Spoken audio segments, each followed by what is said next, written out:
नमस्कार स्टूडेंट्स, आप सभी का स्वागत है आपके अपने YouTube channel study channel MP में।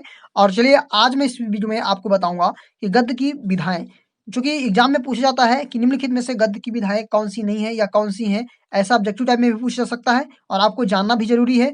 आपके लिए बहुत ही महत्वपूर्ण है यदि आप 9 से 12 तक के हैं, ठीक है, 9 से 12 तक। और इसके अलावा भी बहुत ही महत्वपूर्ण है, इसमें मैं इस वीडियो में चीज़ बताने वाला हूँ जो कि आपकी कंपटीशन लेवल के लिए भी है, ठीक है। और 9 से 12 वालों के लिए भी कंपटीशन सभी के लिए काम करेगा, ठीक है।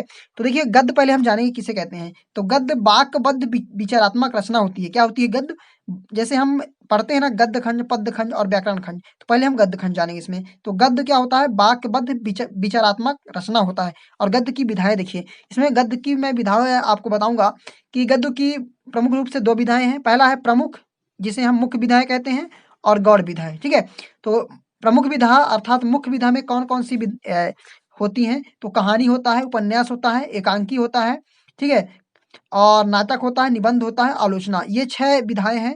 कहानी, उपन्यास, एकांकी, नाटक और निबंध, आलोचना। ये हैं प्रमुख विधाओं में, जिसे हम मुख्य विधाएं कहते हैं। और गौड़ विधाओं में जीवनी, आत्मकथा, ठीक है ना, जीवनी, आत्मकथा, संस्मरण, रेखा चित्र, यात्रा वृत्तांत, रिपोर्टाज, पत्र साहित्य, लघु कथा, साक्षात्कार और गद्य काव्य, ये सभी किसमें है? गौड़ विधाएं में है। तो आप जान गए होंगे। यदि आपसे पूछा जाए कि एकांकी गद्य की कौन सी विधाएं हैं, तो प्रमुख विधाएं हैं। रेखा चित्र तो गौड़ विधाएं हैं। इस तरह से आपका क्वेश्चन बन सकता है, ठीक है।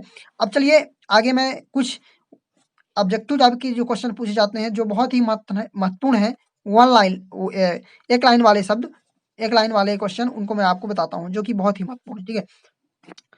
देखिए आप यहाँ पर देख पा रहे होंगे कि हिंदी गद्य का जनक कहा जाता है। हिंदी गद्य का जनक, हिंदी गद्य का जनक किसे कहा जाता है? तो भारतेंदु हरिश्चंद्र को कहा जाता है, ठीक है।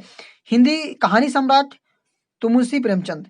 हिंदी उपन्यास सम्राट तो मुंशी प्रेमचंद, ठीक है। हिंदी में कहानी सम्राट और उपन्यास सम्राट दोनों ही किसे कहा जाता है? मुंशी प्रेमचंद जी को, मुंशी प्रेमचंद जी को, ठीक है। हिंदी नाटक सम्राट जयशंकर प्रसाद जी को कहा जाता है। हिंदी के सर्वश्रेष्ठ निबंधकार आचार्य रामचंद्र शुक्ल जी हैं। हिंदी गद्य को सर्वोत्तम विधा, हिंदी गद्य की सर्वोत्तम विधा है, हिंदी गद्य में सबसे अच्छी विधा किसे माना गया है? तो निबंध को माना गया है। हिंदी गद्य की सर्वश्रेष्ठ मनोरंजक विधा, यदि मनोरंजक विधा पूछा जाए, सर्वश्रेष्ठ मनोरंजक विधा तो कहानी, और यदि सर्वोत्तम विधा पूछा जाए तो निबंध, ठीक है। और आगे देखिए, यदि गद्य कवियों की कसौटी है तो निबंध गद्य की कसौटी है। यह कथन किसका है? तो यह कथन है आचार्य रामचंद्र शुक्ल जी का। यह क्वेश्चन ज्यादातर पूछा जाता है कि यदि गद्य कवियों की कसौटी है तो निबंध गद्य की कसौटी है, किसका कथन है? तो आचार्य रामचंद्र शुक्ल जी का, ठीक है। आगे देखिए, निबंध का अभिप्राय है। निबंध से क्या तात्पर्य है? तो किसी वस्तु को सम्यक रूप से बांधना ही निबंध है कहलाता है। क्या कहलाता है? सम्यक रूप से बांधना ही निबंध, यानी सुव्यवस्थित, ठीक है, क्या कहलाता है? निबंध कहलाता है। हिंदी की पहली कहानी, ये आपको दिख रहा होगा, यदि नहीं दिख रहा है तो थोड़ा कलर जो है ना कम है। हिंदी की पहली कहानी मैं बोल रहा हूँ, आप सुन लीजिए। हिंदी की पहली कहानी इंदुमती है, जिसे किसने लिखा था? किशोरी लाल गोस्वामी जी ने। हिंदी का पहला उपन्यास यदि पूछा जाए तो हिंदी का पहला उपन्यास परीक्षा गुरु है, जिसे लिखा था लाला श्रीनिवास दास जी ने, ठीक है। आगे देखिए, कुछ और महत्वपूर्ण क्वेश्चन है जो कि आपके एग्जाम के लिए बहुत ही महत्वपूर्ण है। तो यहाँ पर आप देख पा रहे होंगे कि हिंदी की पहली एकांकी तो एक घूंट, और लेखक जयशंकर प्रसाद, ठीक है। हिंदी का पहला नाटक आनंद रघुनंदन विश्वनाथ जी सिंह।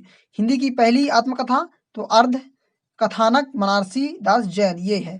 हिंदी का पहला रेखा चित्र अगर यदि पूछा जाए तो रेखा चित्र है औरंगजेब, पंडित बनारसी चतुर्वेदी द्वारा लिखित। और पंडित बनारसी दास चतुर्वेदी को रेखा चित्र विधा का भीष्म पितामह कहा जाता है। देखिए क्वेश्चन ऐसा बनता है कि रेखा चित्र विधा का भीष्म पितामह किसे कहा जाता है? तो पंडित बनारसी दास चतुर्वेदी को।